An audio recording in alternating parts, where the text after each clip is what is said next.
예, 세미나 시작하도록 하겠습니다. 예, 본의 아니게 이제서야 처음으로 랩 세미나를 진행하게 된 박사과정 정승화입니다. 예, 제가 이번에 발표할 논문이긴 한데요. 그러니까 하나의 논문만 보는 게 아니고 오늘 이번 랩 세미나 시간에는 그러니까 저희 이번에 다시점 과제 관련한 연구 관련해서 저희가 이제 뎁스 이제 보시다시피 이제 이런 노이즈하고 이런 캐릭터 같은 저해상도의 뎁스 이미지를 이제 왼쪽 그림과 같이 엣지를 유지하면서 그 내부에 있는 이미지들은 다 스무스하다고 가정을 하고 업샘플링을 할 수 있는 더 고해상도 업샘플링을 할 수 있는 그런 그러면서 이제 비디오 데이터에서는 그 시간적인 일관성을 유지할 수 있는 이제 그런 부분에 대한 논문들을 이제 정진이 형이 몇 가지 추천해 주셔가지고 이제 그 부분 좀 바탕으로 이제 좀 몇 가지를 이제 설명을 드리도록 하겠습니다. 예, 아까 말씀드렸던 것처럼 이제 뎁스 업샘플링 할 때는 이제 보시다시피 이제 이런 컬러 데이터 이제 실질적으로 이제 해상도는 고해상도고요.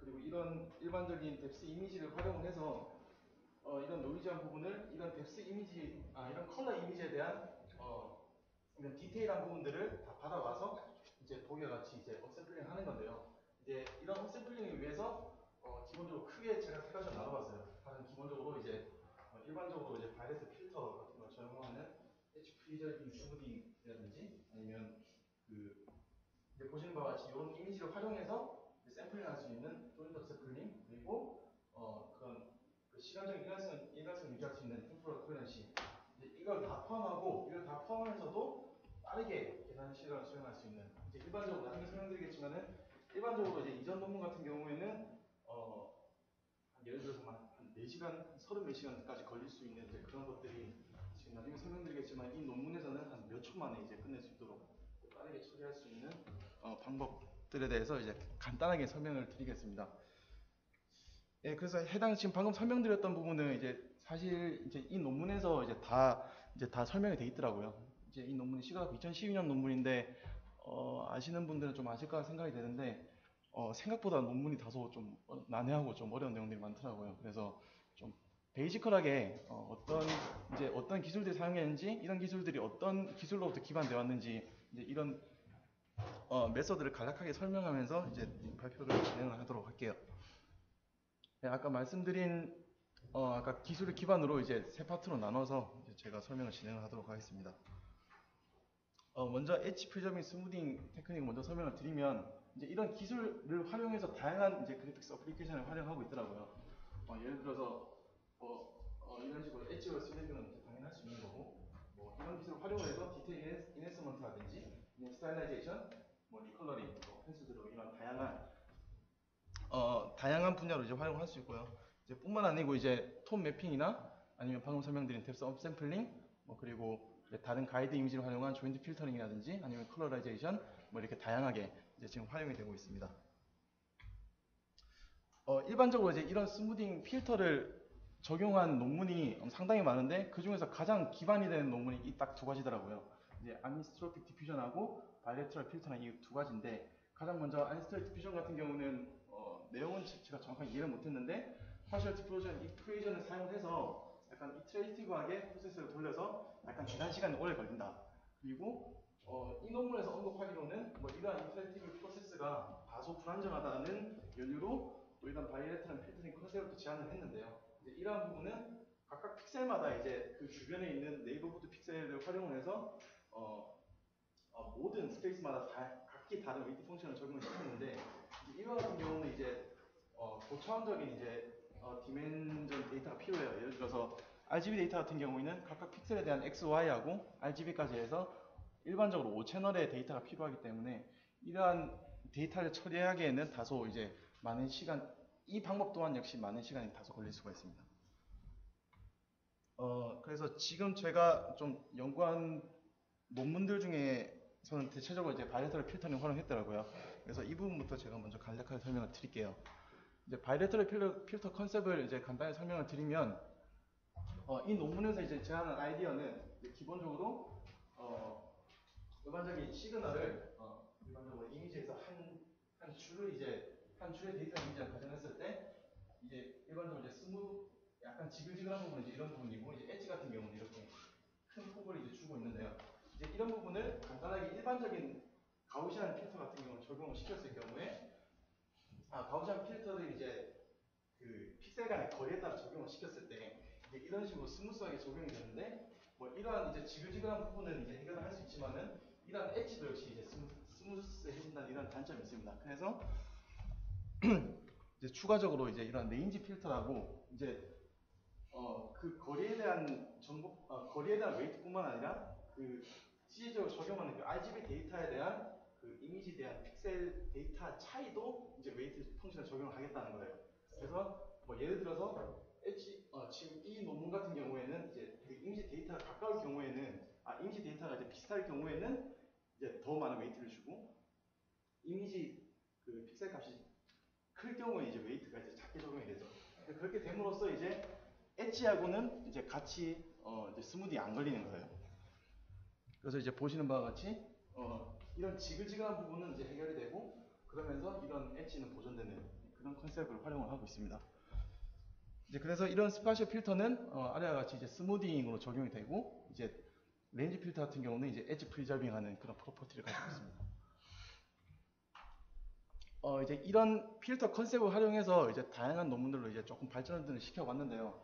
지금 해당 이미지 같은 경우들을 보시면, 그냥, 이런 이미지들은 이제, 어두운 환경에서 이제 카메라로 찍은 이미지인데요.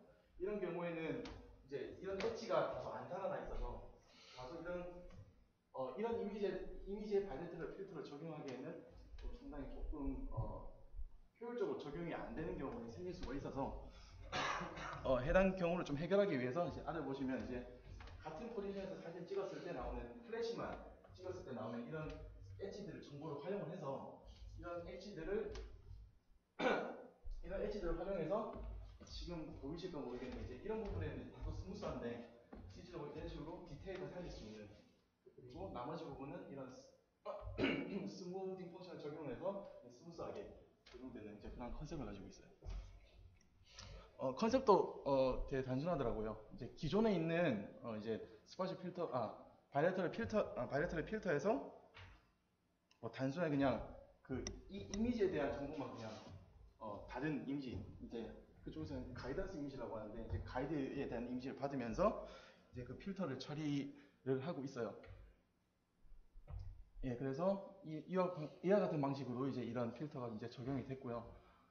근데 이제 지금 이게 지금 시가고 2014년 논문인데, 2004년 논문인데, 이제 똑같은 컨셉을 적용을 해서, 이제 말만 다르게 이제 이 논문에서는 크로스 바이레트럴 필터라고 이제 명시를 하고, 이제 논문을 냈었고, 이제 앞에 같은 경우는 이제 똑같은 명칭 조인트 바이레트럴 필터라고 이제 명시를 해서 똑같은 이제 플래시를 적용을 했을 때, 뭐 이러한 노이즈한 이미지를 어떻게 해결하느냐라는 논문이 똑같이 나왔더라고요.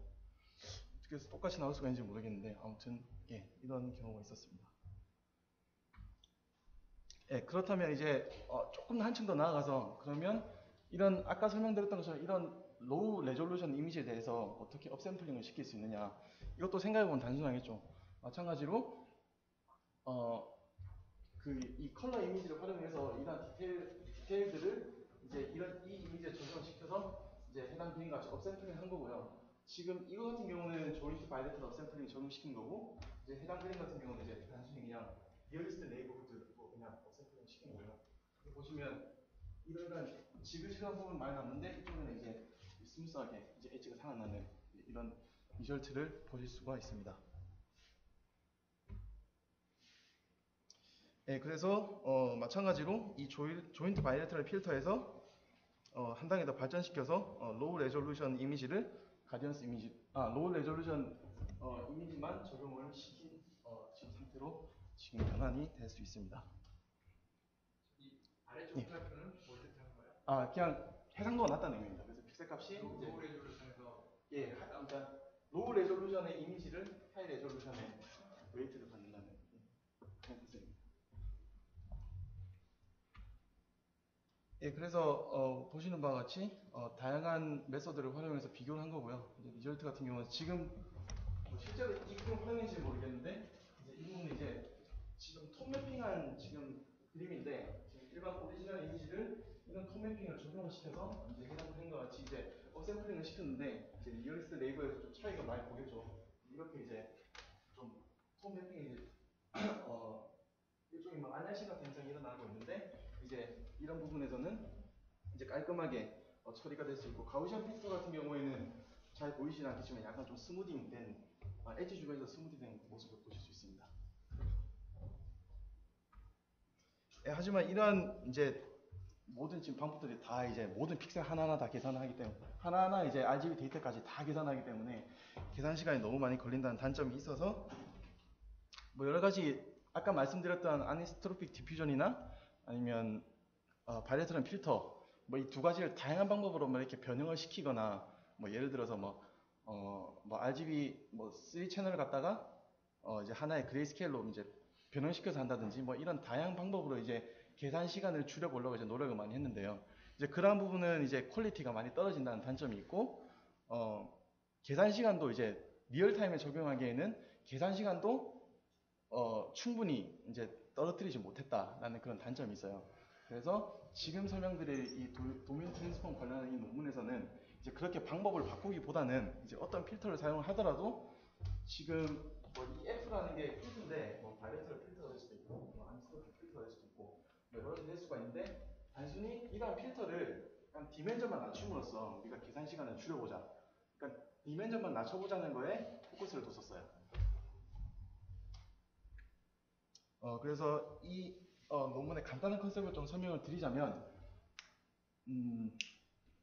예, 보시면 아까 같은 이제 일반적인 이미지 시그널이 있으면 이제 이런 부분을 이 CTU라는 이거 일종의 CDF 펑션 같은, 그러니까 그 지금 이 I에 대한 이 이미지 디스턴스, 그러니까 그매 픽셀마다 이제 변형 이미지 차이가 얼마나 나는지 그 부분을 다 그냥 합산해서 그냥 지금 다 더한 그래프예요. 근데 왜 디멘전은 왜 뭐예요? 어떤 거 말씀? 원래 디멘전은 이제 다양하게 적용될 수 있는데 지금 이 논문에서는 5차원이라고 가정을 하고 5차원, 그러니까 RGB XY까지 5차원이라고 가정을 하고 지금 설명을 하고 있습니다. 네. 네, 그래서 설명을 좀 더 다시 설명을 드릴게요. 그래서 이 펑션을 이제 지금 이 펑션은 지금 다음 같은 식으로 표현을 했는데요. 지금 보시는 바와 같이 이 부분은 그 그라디언트 요소를 이제 계속 더하는 거예요. 그래서 계속 그라디언트 요소를 더함으로써 이제 그 디스턴스는 보존이 된다. 그래서 차원을 줄이더라도 그 이미지 픽셀 간의 그 색상 차만 보존하고 가겠다. 뭐 그런 컨셉으로 뭐 도메인을 줄이겠다는 이제 컨셉을 가지고 이제 얘네들이 논문을 낸 거예요. 그레이디언트 정보만 가지고 있기 때문에 디멘션이 줄었다? 예, 일단 제가 논문에 해석했을 때는 그렇게 판단했어요. 예. 그래서 이게 디멘션이 어떻게 좀 같은 위치의 그레이디언트니까 예. XY 값은 저장 안 해도 되는 것이고 뭐 그렇게 되는 거야? 아니면 또 다른 메커니즘이 있는 거야? 약간 다른 메커니즘. 라고 하면 예. RGB 값을 차라고 하면 원래 또 적어도 3개 값은 필요할 것 같이 느껴지는데, 예, 그러니까 메커니즘이 있다면 예, 그게 되게 생각보다 단순하더라고요. 그래서 다음 슬라이드를 보시면 그냥 다 차원에 적용을 했을 때 그냥 아까 이거는 지금 예를 들어서 아래 데이터를 그냥 적용시켰다 했으면 다 차원의 데이터를 적용했을 때 단순히 그냥 서메이션 시켜줬어요. 그 샘플링을 아주 잘게 샘플링한다고 가정했을 때 그 이미지 데이터의 차이는 그냥 이렇게 다 더해도 이제 폴시메이트 된다라고 가정을 한 것 같아요. 여기서 K는 전체 이미지 픽셀들 다? 예, 모든 픽셀들 다 적용을 시킨 거예요. 그러니까 쉽게 봐서 이제 마찬가지로 어떻게 보면 그 RGB 그러니까 제가 해석하기로는 이제 RGB 데이터를 이제 그레이스케일로 바꾸는 것보다 그냥 RGB 데이터를 그런 색상차 디스턴스에 기반을 해서 이제 변형을 했다. 그래서 그렇게 1차원으로 변형을 시켜서 이제 적용을 시켜서 필터를 적용했다. 라는 게 컨셉으로 지금 제가 해석을 하고 있습니다. 그래서 보시면 지금 이 CT 펑션을 지금 해당 이 오메가에 오메가 적용을 시켰어요. 지금 보시면 지금 이 그래프하고 지금 차이는 지금 이 펑션을 적용을 시켜서 이 오메가가 지금 해당 보시면 오메가 W로 이제 도메인을 변형을 시킨 거예요. 이 도메인을 변형시킨 게 이제 이 논문의 컨트리뷰션이고요. 그래서 뭐 예를 들어서 이제 시그널을 표현하면 지금 보시는 바와 같이 지금 하나의 지금 x 픽셀이 그러니까 이 오메가 도메인 자체가 거리의 요소가 포함이 되어 있는 거예요. 그러니까 예를 들어서 이렇게 오밀조밀한 뭐라 해야 되지? 이렇게 지글지글한 부분은 이렇게 보시면 더 이렇게 뭐지? 폭이 더 줄어들고 이런 식으로 격차가 큰 부분에는 이제 x축 폭이 더 넓어지는 이런 형태의 꼴을 보실 수가 있습니다. 그래서 이런 펑션 이런 그래프를 이런 펑션을 그대로 바로 이제 필터 예를 들어서 가우시안 필터 같은 걸 그대로 적용을 시켜서 다시 역으로 이제 원래 도메인을 트랜스폼 시키면 이제 보시는 바와 같이 엣지 어웨어 엣지는 보존되면서 이제 스무딩 시킬 수 있는 이제 이런 컨셉을 가지고 있어요. 왜 CT가 그래프가 저렇게 왜 나와요? 이게 설명에 좀 내용을 좀 설명드리면 복잡한데 엄청 심각하죠. 예 그냥 그러니까 자세히는 제가 좀 논문 안 듣고 설명 못 드리겠는데 예. 그 플럭추에이션 되게 심한데 예. 그럼 많이 그 프라임 전체값이 엄청 큰 값이 될 텐데 그거를 다 더했을 때 저렇게 백그라운드 나온 게 식으로 받아서 조금 왜냐면 저게 진동이 굉장히 심한데 예. 그럼 프라임을 치워버리면 그 값이 굉장히 크게 나가는데 그걸 더해버리면 이미 초장부터 거의 발산하는 것처럼 보일 정도로 심하게 보일 텐데 CT가 근데 왜 저렇게 그냥 스택하면서 나오는지 예, 제가 그것까지는 정확하게 해석을 못 하겠는데요. 일단은 쉬운 비근한 예를 들어 뭐 x분의 sin x 이러면 그렇게 보면은 예. 0으로 가서 막 이렇게 돼가지고 예. 그런데 이것도 지금 i 보면은 이 점이 지금 변하는 게 예. 크잖아요. 뭔가 변한 폭이. 예. 그래서 그렇기 때문에 저렇게 완만한 스텝 펑션이 왼쪽 그림만 봐서는 나올 것 같지가 않은데 지글거리다 보면 좀 올라가고 엣지 보면 확 올라가고 맞는 것 같아요. 그러니까 지금 대현이 형 말은 1이 지금 더 추가가 돼서 아니 그러니까 애초에 그 완만한 부분이 없는 게 맞는 것 같은데 거의. 아니 근데 저 지글되니까. 그 지글거리는 부분을 아예 그냥 절대값으로 다시 계속 증가. 그러니까 예. Q가 100 마이너스 100이면 200이 되버리는데 예. 절대값 이쪽으로 상쇄되면 이렇게. 그건 아까 사호가 이야기를 한 것처럼 막 그냥 지글거리는 부분은 굉장히 이제 미세한 부분이라서 그냥 이렇게 그냥 보시면 미세하게 지금 올라가고 있는 거예요 지금. 미세하게 올라가고 있는 거고 이제 이런 부분 확 튀어오르는 부분이 이제 이런 부분이죠. 그러니까 스케일의 문제라고요? 그러니까 저게 굉장히 큰 값이죠, CT가. 그렇게 될 수도 있겠죠. 근데 이게 나중에 최종적으로 스케일 팩터가 나중에 적용이 돼요. 그래서 추가적으로. 근데 그 부분까지는 제가 자세히 못 봤는데 이제 거기에 따라서 또 달라질 수가 있고 이제 형님 말씀하신 것처럼 조금 더 정말 큰 값을 받을 수도 있을 것 같아요. 그 아날로그 신호라고 생각하면은 형님 말씀하신 대로 폭이 정말 작은데 크게 바뀌면은 굉장히 큰 유분값이 있어서 많이 더해질 것 같은데요. 실제로 그 이미지상에서 저거를 CT 값을 풀어가 보면은 저 그래프가 그 픽셀 단위로 처리를 해서 그렇게 범위가 작은 게 없어서 그런지 실제로 저거랑 비슷하게 그래프가 나왔어요. 저 궁금하게 됐는데 그 아까 오메가 W 구하는 시간 없어요? 오메가 W 구하는 식이요? 예, 거기에 대해서는 따로 언급은 하지 않았고요. 그냥 거기서 그냥 이 관계도만 명시해놨어요.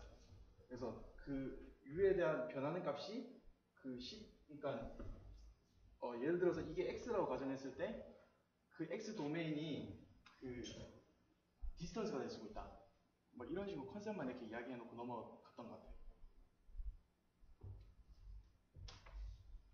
예, 그래서 이런 식으로 적용을 해서 지금 이렇게 지금 엣지가 스무딩이 됐다라고 컨셉을 이야기를 했고요. 그리고 얘네들이 분석을 이제 조금 흥미로운 분석을 했는데 이러한 필터는 지금 얘네들이 이제 제안한 필터는 지금 이런 관계도를 가지고 있는데 결론만 말씀드리면 이런 필터링을 만약에 그 그라디언트가 무한대로 갔을 때 그 스무딩 된 필터 값이 0으로 적용된다. 한마디로 이제 그라디언트가 켰을 때 엣지가 있는 부분에는 스무디 적용이 안 된다는 거예요. 그리고 반대로 이제 그 그라디언트가 0으로 갔을 때 이제 일정한 값을 지니면서 이제 스무딩을 가질 수 있다. 이제 이렇게 해서 마찬가지로 다시 분석을 해보니까 이제 엣지 어웨어 프리저빙 하는 특성을 지니고 있다라고 이제 어느 정도 수학적으로 증명을 했더라고요. 예, 아까 말씀드린 것처럼 이제 엣지는 프리저브 되고 이제 스무딩 되는 필터를 적용을 시킬 수가 있습니다. 근데 지금 해당 논문 같은 경우에는 정말 실질적으로 이제 리얼타임으로 구현이 가능하대요. 구현이 가능한데 이제 프레임 바이 프레임을 적용했기 때문에 템포럴 코헤런시를 유지할 수가 없다라고 이제 설명이 돼 있었어요. 그래서 이제 사실 그런 부분을 해결한 게 아까 제가 맨 처음에 설명드렸던 이 Practical Temporal Consistency 논문인 것 같아요. 이 논문은 지금 아까 있었던 그 도메인 트랜스폼 이제 기술을 이제 그대로 적용시켜서 이제 한 차원 더 발전시킨 논문인데, 일단 첫 번째 컨트리뷰션은 지금 보시는 바와 같이 일반적으로 비디오 데이터를 처리할 때 이제 일반적으로 이제 지금 같은 경우는 이제 HD나 뭐 이런 비디오 자체의 데이터가 워낙 용량이 크니까 이런 것들을 한꺼번에 처리하기 위해서는 이제 그 데이터하고 그러니까 스파셜한 부분하고 이 템포럴 부분까지 다 같이 적용하기에는 이제 너무나 많은 시간이 걸린다는 거죠. 이제 이런 부분을 얘들이 어떻게 해결했느냐? 이런 부분 이제 시퀀셜하게 풀었어요. 그러니까 일반적으로 이제 걔네들이 문제점은 글로벌 옵티마이제이션의 문제다. 이제 그런 부분을 이제 그래서 이 데이터랑 스무스니스를 나눠서 이 부분을 이제 시퀀셜하게 처리하자. 이거를 수학적으로 증명한 부분이 사실 이 부분도 제가 좀 이해가 안 가는데, 얘네들이 남대로 그냥 어느 정도 수학적으로 가정한 것 같아요. 그러니까 일반적으로 비디오 이제 옵티컬 플로우라든지 이런 부분을 뭐 리액션 디퓨전 프로블럼으로 놓고, 뭐 이게 만약 리액션 디퓨전 프로블럼이라면 뭐 이 데이터를 바운더리 컨디션을 적용하고 이 스무스 팩터를 이제 이 에너지로 적용할 수 있다. 이름이 뭔지 모르겠는데 이렇게 적용할 수 있다, 이런 컨셉으로 설명을 했고, 그래서 이 데이터 같은 이제 옵티컬 플로우 같은 바운더리 컨디션은 그냥 우리 일반적으로 오픈CV에서 볼 수 있는 피처 매칭 함수 이렇게 사용했다, 이런 간단한 설명으로 끝났고요. 이제 그것을 활용을 해서 이제 아까 설명드렸던 도메인 트랜스폼 기능을 적용을 시켰고, 이제 거기서 템포럴 컨시스트까지 유지할 수 있도록 템포럴 필터링까지 확장시켰다라는 게 이 논문의 이제 두 번째 컨트리뷰션이 되겠습니다. 예. 그래서 아까 일단 스파셜하게는 아까 설명드렸던 도메인 트랜스폼을 적용시켰고요. 이제 거기서 템포럴 필터를 이제 얘네들이 추가를 시켰는데, 이제 가장 바운더리 컨디션이 좀 애매한 게 맨 처음에 얘네들은 인풋을 스파스 피처를 사용하고 있어요. 그래서 일종의 막 치킨 에그 프라블럼이라고 설명한 게 이제 얘네들이 이제 템포럴 필터를 적용하려면 이제 모든 픽셀에 대한 이 움직임의 데이터가 필요해요. 근데 스파스 데이터이기 때문에 지금 현재 모든 픽셀에 대한 그런 모션 벡터를 가지고 있잖아요. 그래서 이 부분을 어떻게 처리했냐면 간단하게 스파셜 필터 매칭을 먼저 하고, 그 다음에 그 스파셜 필터를 이제 조인트 도메인 트랜스폼을 이용해서 XY 필터를 한번 돌려서 이제 거기에 나온 러프한 값을 이니셜 컨디션이라고 얘네들이 언급을 했어요. 그래서 그렇게 되면 일단은 X하고 Y축에 대한 모든 픽셀에 대한 모션 벡터가 나온다는 거죠.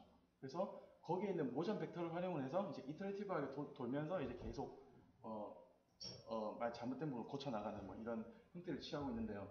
이 컨셉을 간단하게 말씀드리면 지금 우리가 색깔 하나하나가 이제 움직이는 벡터고요. 이제 마찬가지로 지금 이때까지 설명드렸던 모든 이제 트랜스폼이나 아니면 필터 같은 경우에는 이제 이미지 데이터 색상 차나 뭐 색상 값에 비교를 했었는데, 지금 같은 경우는 이제 모션 값에 비교를 하는 거예요. 이제 한 축은 타임 플로우가 되는 거고, 이제 또 한 축은 모션 벡터가 되는 거죠. 그래서 지금 이와 같은 경우는 뭐 이렇게 그 방향성을 이제 지금 색깔로 표현하는 부분이고요. 이제 이런 부분을 이제 박스 필터로 적용을 시켜서 얘네들이 템포럴 코헤런시까지 유지를 했다. 그런데 이렇게 한 픽셀 한 픽셀 한 픽셀 처리를 다 하다 보면 몇 가지 충돌이 발생을 한다고 정의했어요. 다음과 같이 뭐 여러 가지 경우가 있어요. 뭐 이런 패스가 이제 이미지 시간이 지날수록 이미지 가운데 벗어나는 경우가 있고, 뭐 아니면 두 가지 물체 공식을 이제 겹치다 보면 이제 흐름이 끊길 수가 있잖아요. 이제 이런 부분 어떻게 처리했느냐, 그리고 마지막으로 없던 물체가 갑자기 나타나는 경우가 있을 수가 있잖아요. 이제 그런 부분 어떻게 처리했느냐, 이런 세 가지 경우를 이제 다 이제 하나하나 다 디테일하게 처리하면서 이제 템포럴 필터를 이제 제안을 했고요. 그리고 추가적으로 이제 기본 이제 아직 템포럴 컨시스턴시를 조금 더 완성도를 높이기 위해서 얘네들이 컨피던스하고 이터레이티브 오클루전 에스티메이트를 또 같이 수용했어요. 컨피던스 같은 경우에는 말 그대로 그 일반적인 노멀라이즈 인지를 활용을 해서 그 마찬가지 오펜시브에 있는 뭐 이런 컨피던스 밸류를 찾는 방법이 있나 봐요. 아무튼 그걸 활용을 해서 보시면 지금 보시면 이게 지금 일반적인 스파스 데이터고요. G 같은 경우는 지금 이게 컨피던스 밸류인데, 그러니까 컨피던스 밸류가 높을수록 더 많은 웨이트를 준다.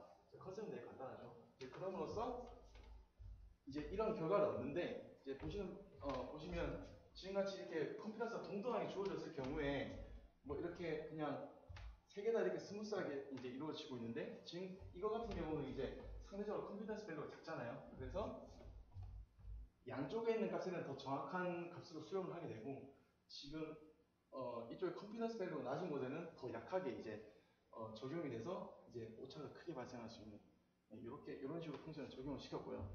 그리고 이터레이티브 오클루전 에스티메이트 같은 경우는 이제 맥 픽셀에 대해서 이제 맥 픽셀에 대한 각 프레임에 대해서 그 모션 벡터를 이제 더해서 이제 비교한 값을 이제 오클루전이라 가정을 하고, 이제 거기에 이제 페널티를 줘서 이제 이건 반대로 웨이트를 낮추겠다라는 이제 컨스텐트를 줬어요. 이 세 가지 컨스텐트를 줘서 이제 다음과 같이 이제 각 특성별로 이제 더 좋은 리절트를 얻을 수 있다는 그런 컨셉의 논문이었습니다. 그래서 말씀드렸던 것처럼 이제 엣지 프리저빙 스무딩 유지를 하고 조인트 업샘플링뿐만 아니라 템플러 코너런시까지 유지하면서 이제 보시는 바와 같이 2011년도에 나왔던 논문들이 뭐 심지어 5시간 걸릴 수도 있고 뭐 가장 빨라도 7분이었는데, 지금 논문 같은 경우는 이제 5초밖에 안 걸리면서 정말 좋은 퀄리티를 유지할 수 있다라는 컨셉을 가졌고요. 그리고 리절트 퀄리티도 다른 논문들보다 더 좋더라고요. 이제 이쪽이 이제 이 사람들이 제한 논문들이고, 이제 이것들이 릴레이티브 워크거든요. 딴 데는 이제 이런 지글지글한 부분들이 보이는데, 이제 이쪽에는 정말 움직이는 부분에만 이제 적용이 되는 것을 보실 수 있습니다. 이 부분도 마찬가지로 이제 깔끔하게 템포럴 코너식을 유지를 하고 있고요.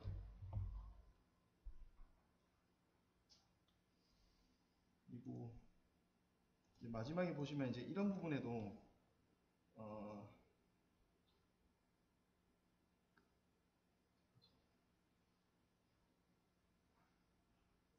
아까 보시면 아까 차가 지나가면서 이쪽에는 깔끔하게 차 모양만 움직였는데, 이 부분은 아까 도로까지 같이 움직이는 이제 그런 옵티컬 플로우 형태를 볼 수 있는데, 지금 아마 안 보이시긴 하겠지만 사실 이 부분이 지금 그래서 이 논문 같은 이 차만 움직이는데, 지금 여기 있는 방법 같은 경우는 이 도로가 전체가 움직이고 있어요.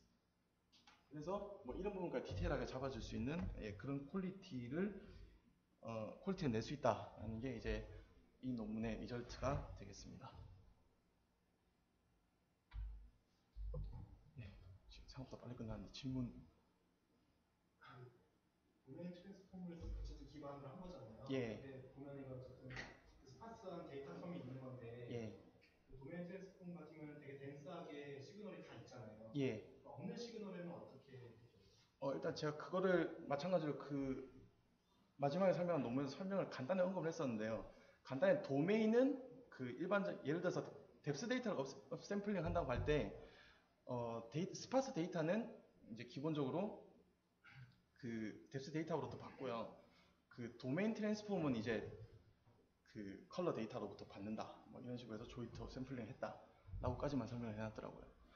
그리고 마찬가지로 근데 사실 그 업샘플링까지 하는지는 모르겠는데 그 도메인 트랜스폼 논문에서도 조인트 필터링을 적용시킬 수 있다라고까지 리절트에서 언급을 해놨었어요.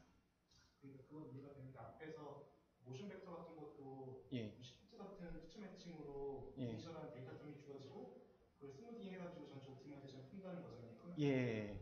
근데 그 옵티마이제이션 그 스무딩을 돌릴 때 그냥 기반으로 도메인 트랜스포머 썼는데 예. 도메인 트랜스포머가 다르게 모든 시그널이 존재하는 건 아니잖아요. 예. 그러면 그 스파스한 피처의 거리에 따라서 예. 그 필터의 뭐 크기 그 뭐냐 필터의 크기도 달라져요. 코너의 크기도 달라져야 될 것 같긴 한데 예, 그 커널의 크기는 항상 달라지는데 그게 어떻게 설명드려야 되지? 구현한다고 하면 그 부분은 어떻게 처리하는지. 예, 그 부분도 사실 논문에 설명했는데 제가 사실 이해를 못했거든요. 근데 뭐 그러니까 각 픽셀별로 피처가 이제 몇 개 있고 그래서 스케일을 몇 개를 나눴는지 그거를 각 로우별로 이제 그걸 다 이제 스케일 팩터에 이제 반영을 시키더라고요. 일단 제가 알고 있는 거는 거기까지고.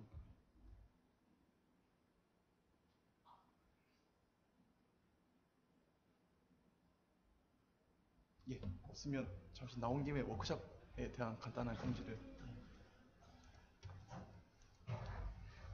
드디어 예,